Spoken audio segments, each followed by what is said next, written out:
This is a miracle. There is no question that there are problems in this country between police and community. Yes, you are a donkey. The latest on that police killing of a black man. Now to new developments in the deadly spa shooting rampage. And yesterday was a really bad day for him, and this is what he did. And so we are in a state of emergency. Okay, white supremacist violence is and always has been the number one threat to our society. But I'm also very proud that my wife is white. The Breakfast Club, bitches. All right, Charlamagne, please tell me, why was I your donkey of the day? Well, Tommy Loren, Donkey of the Day for Thursday, October 16th, goes to various members of the Leaders of Young Republican Groups. That's actually the name of the organization, okay? They come from various young Republican groups from around the country. For example, William Hendricks is the Kansas Young Republicans vice chair. Bobby Walker is the vice chair of the New York State Young Republicans. Peter Guenta, I think I'm pronouncing his name incorrectly, is the chair of New York State Republicans. There's others, Samuel Douglas, Michael Bartels, Alex Dwyer, Ann K. Cady, Joe Malino, Luke Moisman, and Rachel Hope. Now, these individuals had thousands of private messages leaked, and these young GOP leaders joked about gas chambers, slavery, and rape. Now, I saw this story, but didn't pay much attention to it earlier this week. I didn't pay much attention past the headline until I heard Vice President J.D. Vance say this. I really don't want us to grow up in a country where a kid telling a stupid joke, telling a very offensive stupid joke, is cause to ruin their lives. We're not canceling kids because they do something stupid in a group chat.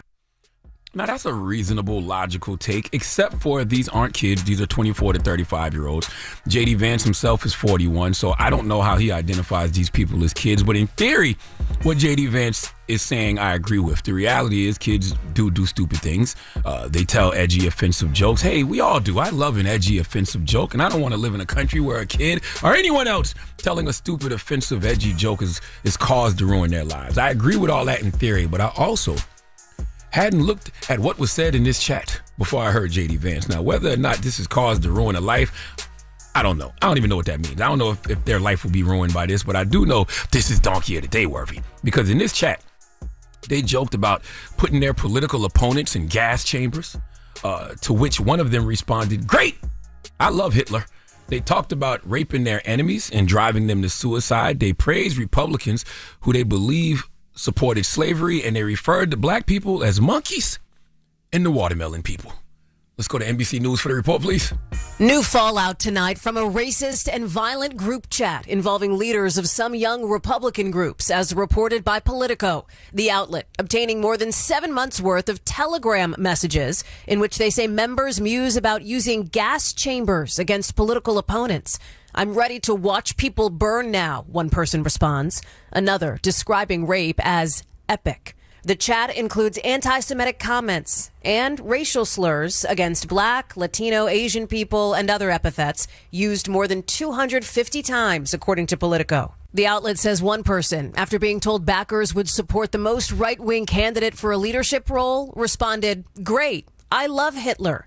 At another point, someone writes, "If we ever had a leak of this chat, we would be cooked." NBC News has not independently obtained or verified the messages, which reportedly involved political advisors and strategists in New York, Arizona, Kansas, and Vermont, including a state senator there. Now, at least 3 people involved in the chat are reportedly out of a job. The Kansas Young Republicans deactivated.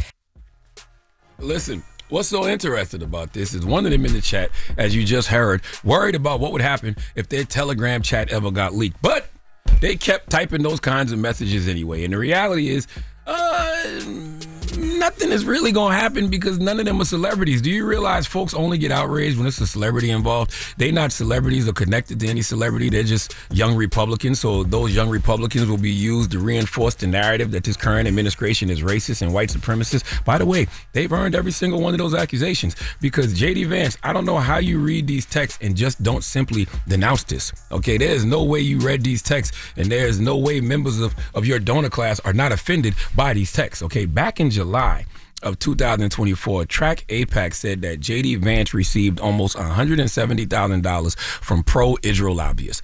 I don't know what the number is now, but how would they feel about you just dismissing a bunch of young people saying, "I love Hitler"? And they want their political opponents in gas chambers. Okay, you can't just dismiss that as just edgy, offensive jokes. Okay, I wouldn't give you another dollar until you denounce these folks. All right, this guy Peter Gunther said he was going to create some of the greatest psychological torture methods known to man. Or is it physiological? I think it's physiological torture methods known to man. We only want true believers. Hey, Peter, I'm waiting for the punchline. Okay. Joe Molino replied to that. Can we fix the showers? Gas chambers don't fit the Hitler aesthetic. And Katie said, I'm ready to watch them burn now. Then Joe Molino said, we got to pretend that we like them. Hey, come on in. Take a nice shower and relax. Boom, they're dead. These folks are actively thinking and typing ways to torture Jewish and black people in the future.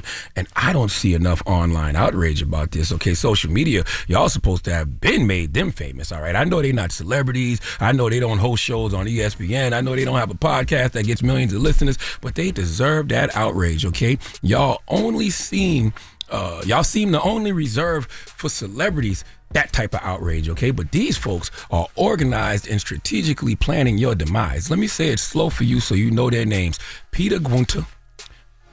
I know I'm mispronouncing that. Yeah. Bobby Walker, Samuel Douglas, William Hendricks, Michael Bartels, Alex Dwyer, Ann K. Katie, Joe Molino, Luke Moisman, and Rachel Hope. You know their names. So now go strategize, complain to their places of employment. I was reading on ABC News where some GOP leaders were calling for the resignation of these young Republicans who used these slurs and were sending these racist messages. Republican Governor Phil Scott of Vermont called out the state senator and head of Vermont's Young Republican chapter, Sam Douglas, and said he should resign immediately and leave the party because of these messages. Good for you, Phil Scott. Okay, the chair of the Kansas GOP party, Denadri Herbert, announced Tuesday that the state's Young Republicans chapter has been deactivated. Okay, they said the comments do not reflect the beliefs of Republicans and certainly not Kansas Republicans at large. Good for you, Dan DeRee Herbert. Peter Gunther, who sent the message, I love Hitler, he has since vacated his post. Good. But what about the rest of y'all? Okay, I'm just saying a precedent is being set. All right, clearly some Republicans aren't standing for this, and I'm glad. But we need to bring that water to a boil, okay? So please, give the leaders of the young Republican groups the biggest hee-haw. And I want you to know, I had to Google watermelon people. Okay, I didn't even try to lead my AI either. I just simply Googled the watermelon people. What came up? It is a racist trope, okay, used towards black people. The stereotype emerged after the Civil War as a way for white Southerners to demean and control the newly freed black population. So this classic because racism. As I've told y'all before on this radio, black people were using watermelon as a symbol of freedom after emancipation. But Southern whites weaponized it by depicting it as a sign of laziness and ignorance and childishness. As if they don't like watermelon too. As if watermelon is not delicious. And over 90% water, which makes it an excellent source of hydration. Well, watermelon and monkeys. Okay, that's whatever. Yeah, I mean, watermelon people is offensive. But I mean, no, I get but it. Kind of hilarious. I'm saying, right. But I'm like, nah, whatever.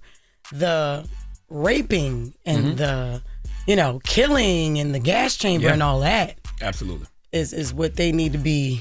That's cause for consequence. Yeah, like that's cause for consequence. But what should make you even more upset is the fact that J.D. Vance said, you know what, it's not that bad. We can't cancel him for that. Did he read this? I don't think he read it, but I'm not going to shoot him a bell. He got to read it. You got to read it, But so watermelon people. That's 10 people that you named. Yeah. That's 10. That's why I gave the names. Only 3 of them were I think only 3 of them received some consequences. Okay. Yes, from what I read. Or maybe one. One vacated. The Peter guy vacated, I think. Is it just their names or are their faces up there too? Yeah, they have pictures. They have faces. Okay, all right, yeah. All right. Well, the internet work will be done today. We got some of the high quality investigators online. Yeah, that's if their job cares, hopefully. By the way, I have no problem being a watermelon person because I love watermelon. I just want y'all to know that. And I mean, Loren LoRosa referred to somebody. She referred to a Mexican as a taco yesterday. Oh my God! No, she did not. Don't do that. And I call some white people mayonnaise mammals, human jar helmets. So I get it. Yeah. Okay. They still got to come outside. They have to come outside. Y'all names and y'all pictures have been revealed. Y'all still got to come outside. All right. So hopefully y'all don't run into no watermelon people or no monkeys. Okay. That then read y'all messages. All right. Well, thank you for that donkey. Well, hopefully y'all do. I forget. I did donkey today. I gave the hee-haw. Yes, you gave the hee-haw. You did. Are you sure I get a hee-haw? Yes. Let Chelsea Handler give him the biggest hee-haw. I don't know if I get... Hee-haw, hee-haw. No, you didn't. That is way too much Dan mayonnaise. Did I let Kathy Griffin give him the biggest hee-haw? No, you didn't. Please give this giant jar of mayo the biggest hee-haw. I'm losing it. Did I let Chris Rock chime in? Nope. Cracker ass, cracker. Whoa. Did I let my girl that work at the restaurant chime in? I ain't let... Did she fired? She gone? They got rid of my girl? Oh, my Okay, girl's that's still good. working. Okay, I didn't know she was still working. I didn't know she was still working. All right. Well, hopefully somebody cook them. Because now we know. They said they're going to be cooked.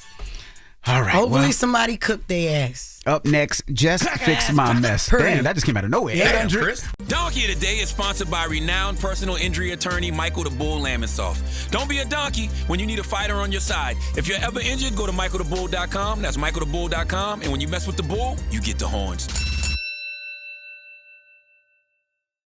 Hold up. Every day I wake up, wake your ass up. The Breakfast Club. Y'all finished or y'all done?